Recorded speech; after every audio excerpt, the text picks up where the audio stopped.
தந்தை பெரியாரும் புரட்சியாளர் அம்பேத்கரும் ஒருவரை ஒருவர் மதித்து நட்பு பாராட்டிய தலைவர்கள். அம்பேத்கர் மீது பெரியாருக்கு மிக உயர்ந்த மதிப்பு இருந்தது. பெரியாரின் மீது தந்தை அம்பேத்கர் அவர்களுக்கு மிக உயர்ந்த மதிப்பு இருந்தது. பௌத்தத்தை தழுவுகிற நேரத்தில் கூட தந்தை பெரியார் அவர்களை மியான்மருக்கு வரும்படி அம்பேத்கர் அவர்கள் அழைப்பு விடுத்தார். அவருடைய அழைப்பை ஏற்று அன்றைய பர்மா இன்றைய மியான்மருக்கு போய் வந்தவர் தந்தை பெரியார். தான் மதம் மாற விரும்பவில்லை, ஆனால் உங்கள் நிலைப்பாட்டை ஆதரிக்கிறேன் என்று ஆதரவு தெரிவித்தவர்.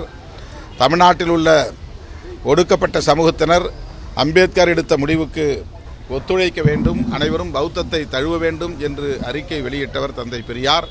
ஆனால் பெரியாரை அம்பேத்கரோடு ஒப்பிடக்கூடாது என்று சொல்லி பெரியாரை குறைத்து மதிப்பிடுவது அல்லது அவமதிப்பது எந்த வகையிலும் ஏற்புடையதல்ல.